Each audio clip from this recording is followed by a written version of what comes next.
Welcome you all.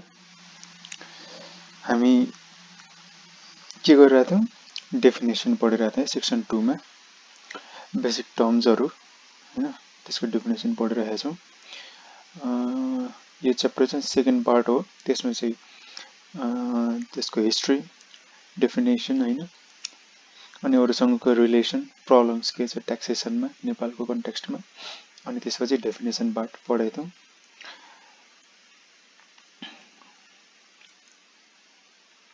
कुनै query छ भने हामीलाई मेसेज गर्न सक्नुहुन्छ, मेल गर्न सक्नुहुन्छ या त कमेन्ट पनि गर्न सक्नुहुन्छ है। अब चाहिँ अर्को डेफिनेसनमा जाउँ हामी। कम्पनी सेक्सन 2 ड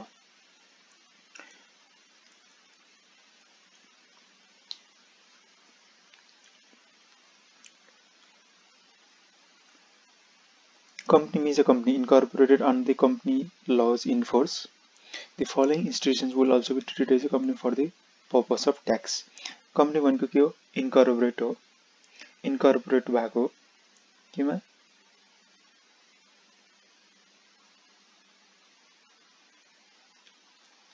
केमा इन्कर्पोरेट भएको? इन्कर्पोरेट हुनुपर्छ कम्पनी हुनुको लागि केमा? कम्पनी ल को। कम्पनी ल इन्फोर्स, जुन कम्पनीले इन्फोर्स कन्ट्रीमा त्यो ल भित्र चाहिँ इन्कर्पोरेट हुनुपर्छ, रजिस्टर्ड हुनुपर्छ है कम्पनी हुनुको लागि। अनि ट्रिटेड एज कम्पनी के body corporate established under the laws in force, body corporate पनि कम्पनीमा आउँछ। अर्को अनइन्कर्पोरेटेड युनियनहरु जस्तो इन्कर्पोरेट भएको छैन है, रेजिस्टर्ड भएको छैन, बोर्डहरु, एसोसिएसनहरु, सोसाइटी, ग्रुपहरु, persons other than a partnership or a properties firm whether or not registered or a trust भनेको के इन्कर्पोरेट भएको छैन है। युनियनहरु, बोर्डहरु हैन, एसोसिएसनहरु, सोसाइटीहरु यिनीहरु इन्कर्पोरेट भएको छैन, कतै रजिस्टर्ड भएको छैन, तर पनि यसलाई के मानिन्छ? कम्पनी मानिन्छ हैन। तर कसलाई छोडेर? पार्टनरशिप फर्म र प्रोप्राइटरशिप फर्मलाई छोडेर है। यिनीहरु रजिस्टर्ड होस् चाहे अनरजिस्टर्ड होस्, यिनीहरुलाई छोडेर चाहिँ बाँकी सबै कम्पनी मानिन्छ है। किन भन्दा पार्टनरशिप फर्म है, whether or not registered under the laws of the laws for the timing in force that has 20 or more partners, a retirement fund, a cooperative fund, utility trust or joint venture भनेको के? यदि partnership form छ हैन, चाहे registered होस् चाहे नहोस् हैन, that has 20 or more partners, यदि पार्टनरशिप फर्ममा चाहिँ 20 or more partners छन् भने हैन, 20 or more partners छन् भने चाहिँ या त रिटायरमेन्ट फन्ड या कोअपरेटिभ युनिट ट्रस्ट या त जोइन्ट भेन्चर छ भने चाहिँ के मानिन्छ? यसलाई कम्पनी मानिन्छ है। अर्को छ फरेन कम्पनी र फरेन इन्स्टिट्युसन्स, प्रिस्क्राइब कसले गरेको? डाइरेक्टर जनरलले गरेको, यिनीहरुलाई चाहिँ कम्पनी मानिन्छ है। यो इन्कम ट्याक्सको लागि हो, लको लागि छुट्टै छ, कम्पनी लको लागि फेरि छुट्टै हुन्छ।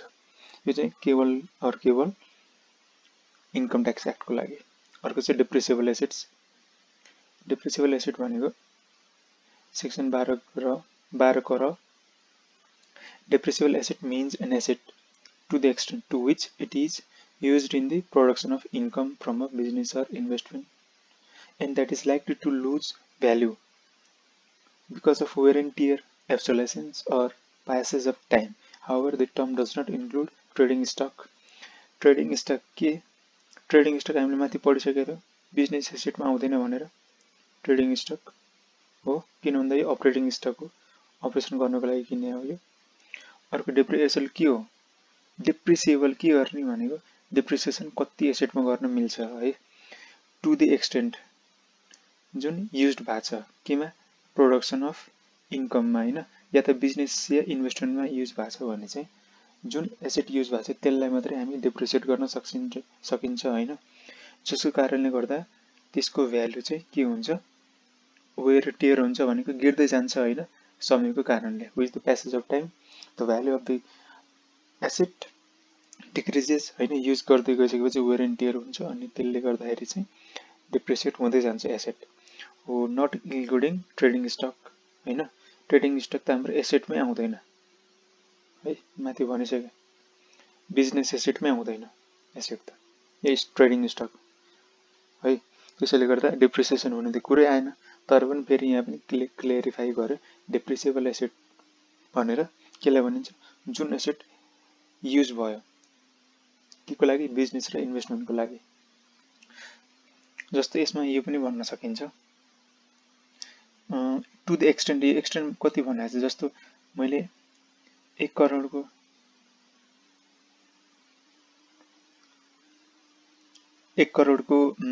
एसेट किने हैन, एसेट के किने मैले फिक्स एसेट्स किने। फिक्स एसेट्समा मैले चाहिँ 40% चाहिँ बिजनेसमा लगाएँ हो, बाँकी 60% चाहिँ मेरो के भयो पर्सनल पर्पसको लागि युज गरेँ है। हो यहाँनिर चाहिँ डेप्रिसिएबल एसेट भनेर के गर्ने, which is used in production of income भनेको जुन चाहिँ एसेट बिजनेस या इन्भेस्टमेन्टको लागि युज भएको छ हो, त्यति सम्मको एसेटलाई चाहिँ हामी डेप्रिसिएट गर्न सक्छौँ है। यसमा चाहिँ कति डेप्रिसिएट गर्न सकिन्छ, बिजनेस कति युज भएको छ 40% हो, 40% मात्रै युज भएको छ। अर्को छ तपाईको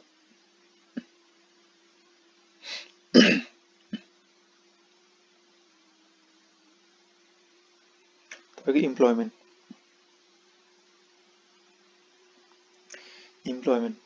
includes a past, present or prospective employment.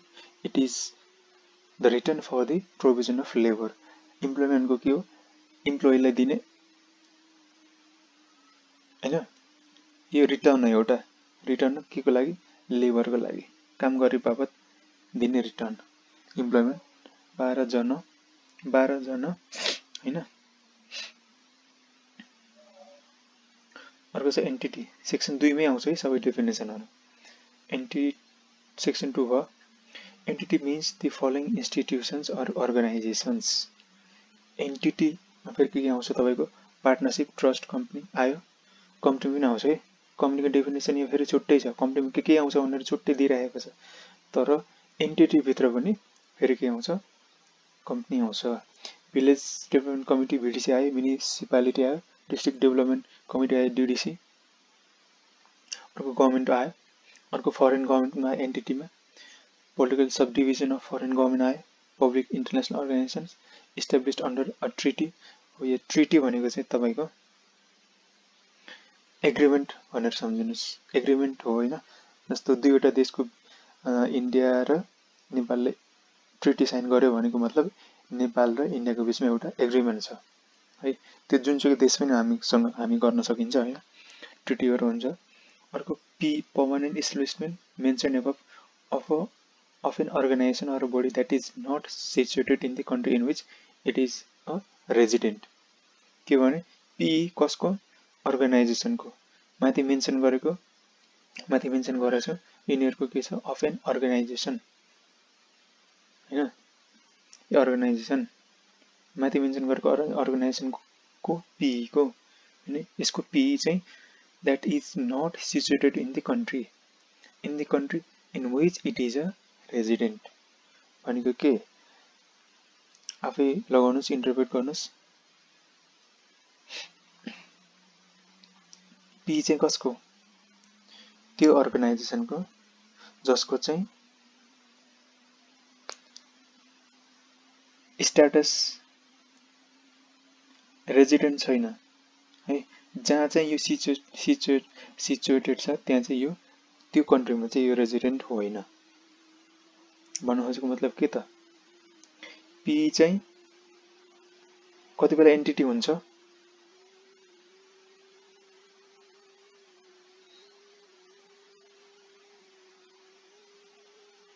जस्तो इन्डियामा एउटा एन्टिटी छ हैन, यो चाहिँ इन्डियाको रेजिडेन्ट हो। यसको पी चाहिँ कहाँ छ, P of an organization that is not situated in the country in which it is a resident।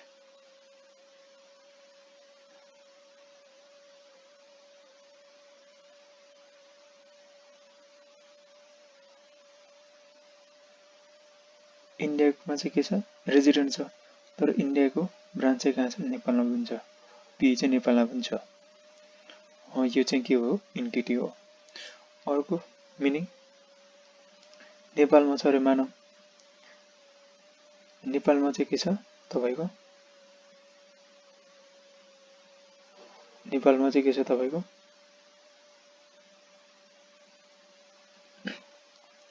नेपालमा चाहिँ के छ, एन्टिटी छ एउटा हो, अनि त्यसको चाहिँ ब्रान्च पी चाहिँ कहाँ छ, इन्डियामा छ। यो पनि हुन सक्यो,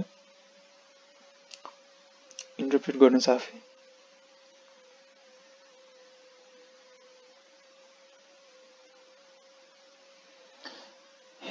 एन्टिटी छ कहाँ, नेपालमा, रजिस्टर्ड हो, अर्गनाइजेसन हो, त्यसको पी, पी भनेको ब्रान्च सम्झिनुहोस् अहिले है, ब्रान्च जोइन्ट भेन्चर जे पनि हुनसक्छ। पी चाहिँ कहाँ छ, इन्डियामा छ। के भने यहाँ, a PE of organisation that is not situated in the country in which it is a resident भनेको को, पी चाहिँ कहाँको रेजिडेन्ट हो, एन्टिटी चाहिँ कहाँको रेजिडेन्ट हो, नेपालको, तर यसको पी चाहिँ कहाँ छ, रेजिडेन्ट कहाँ छ, इन्डियामा छ। भनेको रेजिडेन्ट कहाँ छैन, नेपालमा रेजिडेन्ट छैन हो, तर पनि यो केमा आयो, एन्टिटीमा आयो। बुझ्नु भएको छैन भने ठिकै छ, केही छैन है, आजै क्लियर हुन्छ भन्ने पनि छैन। तपाईहरुले बिस्तारै यो इन्टरनेसनल ट्याक्सेसन पार्टमा सबै आउँछ यो कुराहरु, त्यति बेला फेरि बनाउँला, जति बुझ्नुहुन्छ बुझ्नु होला। एन्टिटी भनेको कि एन्टिटीमा सबै आयो तपाईको, पार्टनरशिप, ट्रस्ट, कम्पनी हैन, बीडीसी, डीडीसी, म्युनिसिपालिटी, गभर्नमेन्ट हैन, ट्रिटीहरु, फरेन गभर्नमेन्टहरु, पोलिटिकल डिभिजनहरु हैन, फरेन गभर्नमेन्टको सबै पीहरु पनि आयो एन्टिटीमा।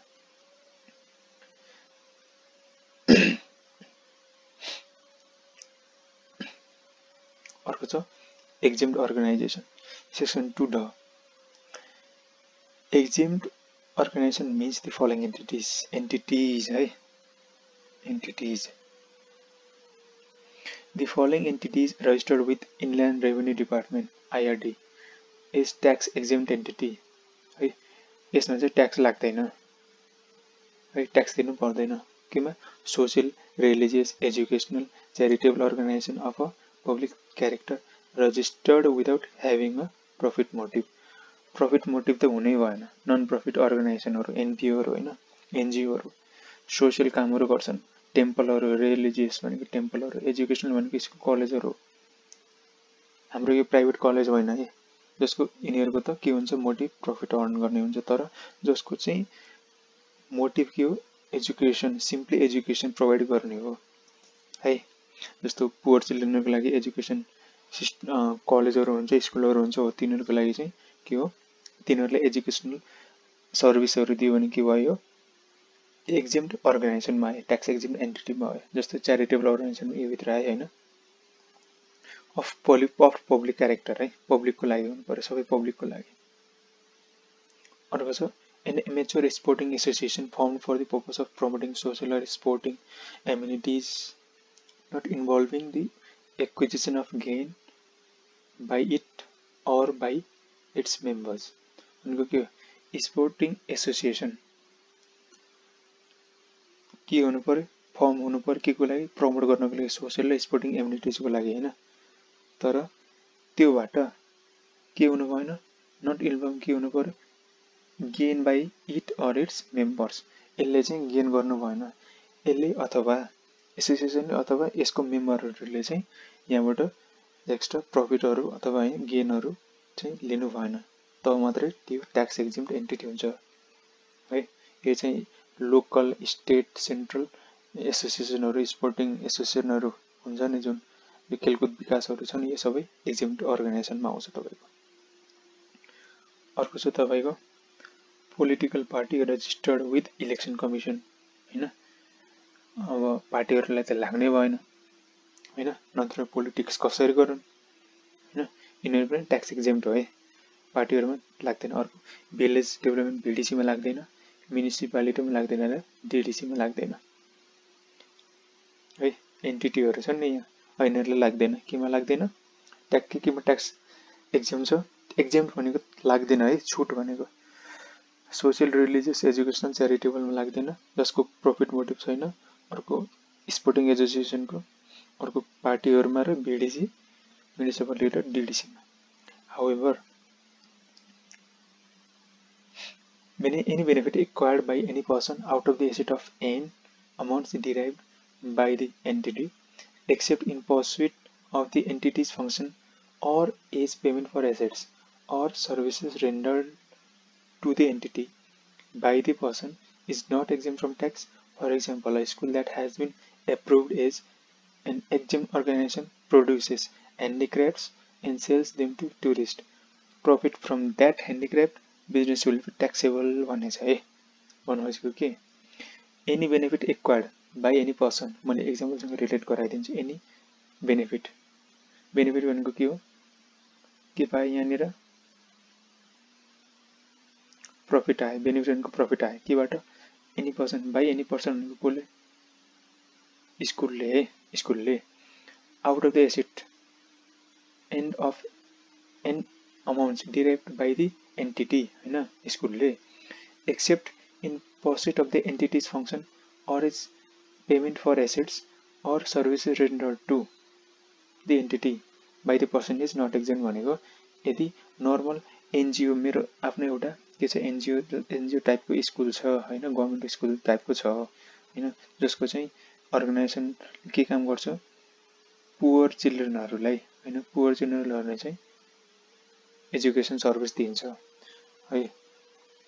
यसको मेन मोटिभ प्रॉफिट होइन भयो भने कहाँ आयो, एजुकेसन अर्गनाइजेसनमा आयो. त्यो चाहिँ के हुन्छ, ट्याक्स एक्जेम्प्ट हुन्छ. यो ट्याक्स एक्जेम्प्ट भयो भने एक्जेम्प्ट हुन्थ्यो, तर मेरो यहाँ के छ मोटिभ, इन्कम कमाउने छ. कसरी, अरु काम गरेर. जस्तै मेरो स्कुलको काम के हो, एजुकेसन सर्भिस मात्र दिने हो. तर स्कुलले के गर्यो, तिनी पुअर चिल्ड्रेनहरुबाट के गर्यो, प्रोड्युस गर्यो. के प्रोड्युस गर्यो, ह्यान्डिक्राफ्ट गुड्सहरु. ह्यान्डिक्राफ्ट गुड्सहरु प्रोड्युस गरेर तिनीहरुलाई मार्केटमा लगेर बेच्यो हैन, टुरिस्टहरुलाई बेच्यो भने के भयो, त्यो जुन प्रॉफिट छ, ह्यान्डिक्राफ्ट बिजनेस त होइन. ह्यान्डिक्राफ्ट गर्ने काम स्कुलको हो र मेन बिजनेस पर्छ, पर्दैन.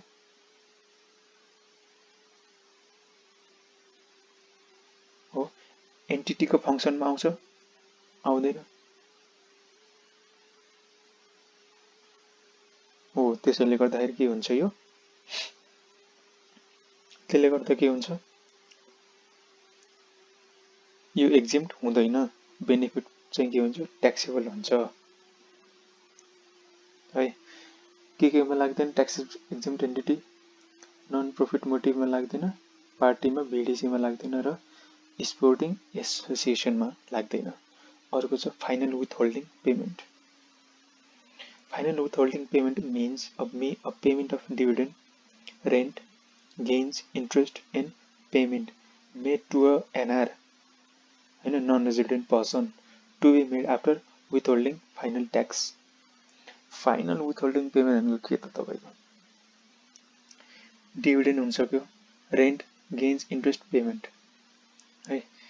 के हुन्छ कि dividend, rent, gain, interest, payment to कसलाई, एनआर. यो इम्पोर्टेन्ट छ है. तपाईको एनआर लाई दिँदाखेरि के भयो, फाइनल जुन चाहिँ के पछिको, आफ्टर विथहोल्डिङ फाइनल ट्याक्स. यो एनआर को केसमा मात्र लाग्छ है. मैले अघिदेखि भनेर चाहिँ एनआर को लागि मात्र लाग्छ, आफ्टर विथहोल्डिङ फाइनल ट्याक्स. जस्तो नेपालमा के छ, नेपालमा एउटा कम्पनी छ है, सी कम्पनी लिमिटेड छ है. यसमा चाहिँ एउटा डी लिमिटेडको एउटा 10% शेयर होल्डिङ छ है. यसबाट मानौ 100 करोड प्रॉफिट भयो है. यो चाहिँ डिस्ट्रिब्युट हुन्छ, मानौ डिभिडेन्ड भनौं है, 100 करोडको डिभिडेन्ड बाट्नेवाला छ है प्रॉफिटबाट, पुरै प्रॉफिट. यसको 10% चाहिँ कसले पाउँछ, यसले डी लिमिटेडले पाउँछ, बाँकी 90% अरु शेयर होल्डरले पाउँछन् हो. हो यो 10% दिँदाखेरि चाहिँ डिलिमिटेड कहाँको कम्पनी हो मानौँ युएसको कम्पनी हो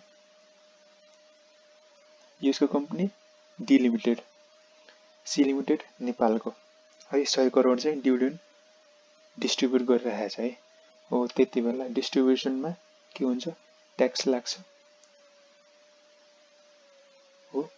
हो त्यति बेला या त डिभिडेन्ड भन्नुस् या त रेन्ट भन्नुस् हैन रेन्टको पेमेन्ट गरिरहेछ कुनै पनि पेमेन्ट गरिरहेछ भने हो त्यति बेला के हुन्छ ट्याक्स दिनु पर्यो मानौँ सर्टेन पर्सेन्टेज 100 को 10% कति भयो 10 करोड त्यसमा चाहिँ विथहोल्डिङ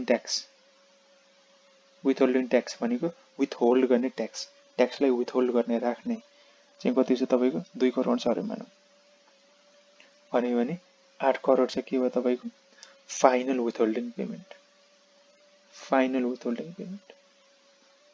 भनेको final withholding payment means a payment of dividend rent हैन या एसेट्रा टु अ एनआर भनेको कम्पलसरी छ है एनआर त हुनै पर्यो रेजिडेन्टलाई गर्यो भने मानिदैन फाइनल विथहोल्डिङ पेमेन्ट भनेर एनआरलाई पेमेन्ट गर्यो के काटेर विथहोल्डिङ फाइनल ट्याक्स काटेर I think you are understanding now है बुझिराख्नु भएको छ भन्ने I hope you are understanding it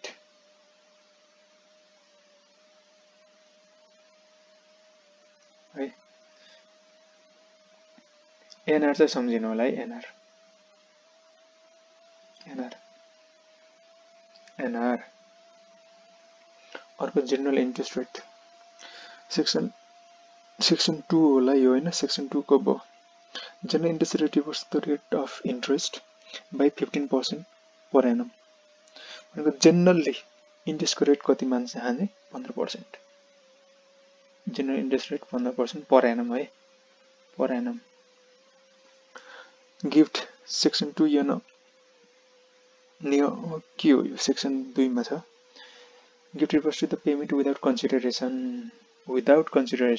हैन or a payment with consideration to the extent the market value of the payment exceeds the market value of the consideration. Example but बुझौं X received a television set costing rupees 22,000 as a gift from his friend in return for a radio costing 5,000. Here 17,000 is taking as gift. या त सित्तैमा या त without consideration भनेको without payment anything हैन mister X mister R छ अर्को mister S छ mister S mister R mister एसले mister आरलाई के दियो 1 लाख को वॉच दियो के भयो गिफ्ट या त क्याश दियो के भयो गिफ्ट अनि अर्को के भयो मिस्टर 1 लाख को वॉच दियो तर यसैमा उले के दियो 50,000 सरी 75,000 चाहिँ के दियो क्याश दियो भने चाहिँ के भयो 1 लाख को सामान किन्दा 75,000 दियो भनेपछि के भयो बाँकी 25% 25 लाख के भयो 25,000 के भयो तपाईको गिफ्ट हो त्यस्तै गरी यहाँ के छ यहाँ केस एक्जाम्पलमा हाम्रो एक्जाम्पलमा के छ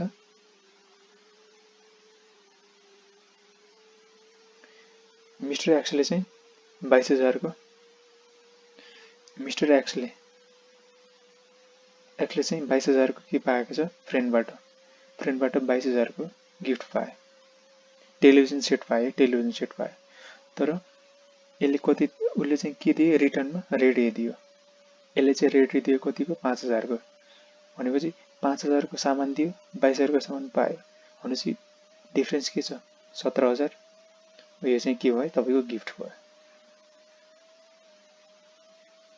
भयो बुझिराख्नु भएको छ होला बुझिराख्नु भएको छैन भने मलाई कमेन्ट गर्नु होला अथवा मेसेज गर्नु होला अर्को छ तपाईको इन्कम सेक्सन 2 जब सेक्सन 2 जो income generally means a periodic return which accrues or is expected to accrue regularly from definite sources हैन पेरियोडिक रिटर्न भनेर बुझिन्छ इन्कम भनेको पेरियोडिक रिटर्न जुन एक्रुज भयो या त हामी एक्सपेक्ट गरौँ या त एक्रु या त एक्सपेक्टेड टु एक्रु रेगुलरली हैन डिफाइनेड सोर्सबाट आफ्नो सोर्सेस अफ इन्कमबाट एक्सपोर्ट गरेको रिटर्नहरू हैन। अर्को as per income tax 58 the term income means a person's income from any employment, business, investment or casual gain and the total of that income is calculated in accordance with this act है। इभनको के भने persons सबै persons आउँछ यसमा। Person definition आउला पर्सनको एउटा income भयो from केबाट इम्प्लोइमेन्टबाट स्यालेरीहरू हैन फन्डहरू या त इम्प्लोइमेन्टबाट आयो पैसा इन्कम या त बिजनेस गरेर आयो कतै इन्भेस्टमेन्ट गरेर आयो या त क्याजुअल गेन भनेको एक्कासी आउने गेनहरू है बेटिङहरू ग्याम्बलिङहरूबाट आउने क्याजुअल गेन भनेको। अर्को and the total of that income is calculated in accordance with this act भनेको यो एक्टबाट यो एक्ट भनेको के हाम्रो इन्कम ट्याक्स एक्ट अफ नेपालबाट नेपालको इन्कम ट्याक्स युज गरेर जुन आउँछ हो त्यसको चाहिँ टोटल इन्कम के हो इन्कम भन्ने। किन भन्दा तपाईको पिएलहरु बनाउँदाखेरि जुन यताबाट इन्कम भयो यताबाट एक्सचेन्ज भयो यहाँ प्रफिट आउँछ तपाईको मैले टी शेपमा बनाउँदै छु है यो प्रफिट छ जुन यो प्रफिट तपाईले इन्कम भन्नुहुन्छ कहाँ अकाउन्ट्समा यो अकाउन्ट्सले भन्छ तर ट्याक्सको बुकमा चाहिँ यो इन्कम मान्दैन किन यसको आफ्नै रुल छ रेगुलेसन छ आफ्नै एक्ट छ है। किन जस्तो माने एउटा खर्च लियौं यसको डेप्रिसिएसन लियौं इन्कम ट्याक्समा आफ्नै डेप्रिसिएसनको रेट हुन्छ हैन ब्लक वाइज हुन्छ तर कम्पनी ट्याक्समा के हुन्छ तपाईको सेपरेट डेप्रिसिएसन क्याल्कुलेट हुन्छ अर्को रेट पनि हुँदैन मेथडहरु छुट्टै छ तपाईको एसएलएम मेथड डब्ल्युडीबी मेथड हैन त्यसैले त्यसको बेसहरु एकदम फरक छ हैन त्यसैले डेफिनेसन पनि फरक छ यसमा आउने इन्कम र यहाँ हुने इन्कम धेरै फरक हुन्छ है क्याल्कुलेट गर्दाखेरि बुक छ पकाउन छुट्टै छ तपाईको ट्याक्सको बुक्स र अकाउन्ट्सको बुक छुट्टै हुन्छ हामीले के गर्दै छौं ट्याक्सको बुक अनुसार इन्कम क्याल्कुलेट गर्दै छौं है।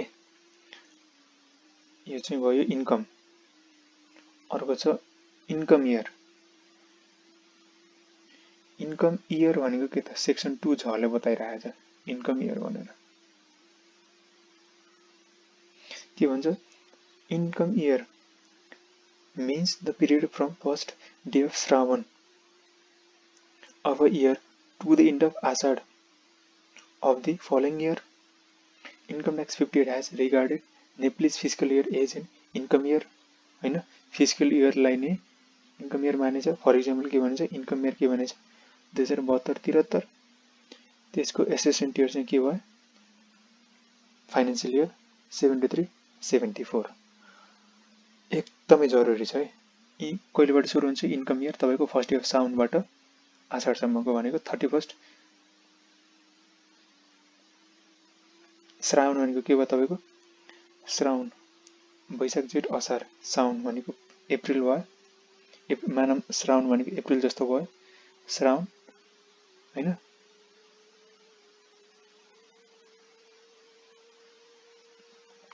x0 बाट तपाईको कहिलेसम्म 31st मार्च भनेको तपाईको के असार x1 सम्म है यो बढाएँ मैले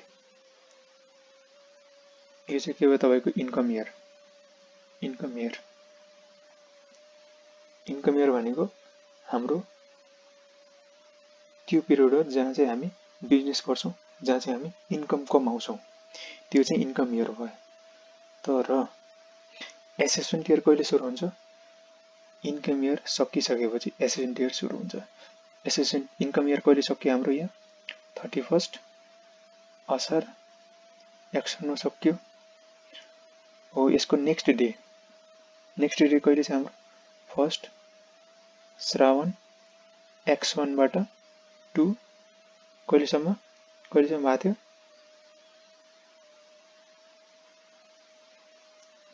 31 मार्च X2 सम्म है, एक वर्ष है, एक वर्ष भनेको तपाईको जुन दिनमा इन्कम इयर सकिन्छ त्यसको अघिल्लो दिनबाट आउने वर्ष चाहिँ के भयो एसेसमेन्ट इयर। जब जब इन्कम इयर सकिन्छ तपाईको त्यसपछि हामी ट्याक्सको एसेसमेन्ट सुरु हुन्छ। त्यसैले गर्दा नाम के पर्न गयो तपाईको एउटा त इन्कम कमाउने वर्ष इन्कम इयर, त्यसपछि ट्याक्स क्याल्कुलेट गर्ने एसेसमेन्ट गर्ने इयर चाहिँ के भयो एसेसमेन्ट इयर भयो। बुझ्नु भयो होला, लेख्नु पनि भयो होला, केही छैन, लेख्नु भएको छैन भने अब प्र्याक्टिकलमा गर्छौँ नै, यो लेख्नु भयो होला सायद है, केही छैन, लेख्नु भएको छैन भने नि एक्जाम्पल छँदैछ के चाहिँ इन्कम इयर 2072-73 भनेको फर्स्ट साउन कहिलेबाट सुरु छ, साउनदेखि असारसम्म होइन, फर्स्ट साउन 72 देखि असार मसान्तसम्म, त्यसपछिको असार मसान्त सकिसकेपछिको फेरि यही 73 को श्रावणदेखि 74 को असारसम्म चाहिँ के भयो तपाईको एसेसमेन्ट इयर भयो। एक वर्ष है ठ्याक्कै फाइनान्शियल इयर भनिन्छ। एसेसमेन्ट इयरलाई हामी EY पनि भन्न सकिन्छ है।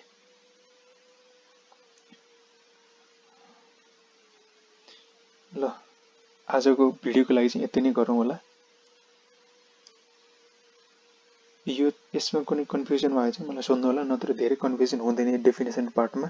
जति पनि कन्फ्युजन छ तपाईको अगाडि पढ्दै गइसकेपछि सबै कन्फ्युजनहरू क्लियर हुन्छ है। त्यही पनि कुनै कन्फ्युजन लाग्यो भने मलाई कमेन्ट अथवा मेल गर्न सक्नुहुन्छ हाम्रो मेलमा है। आजको लागि यति नै, बाँकी चाहिँ अर्को भिडियोमा आउँछु। Thank you.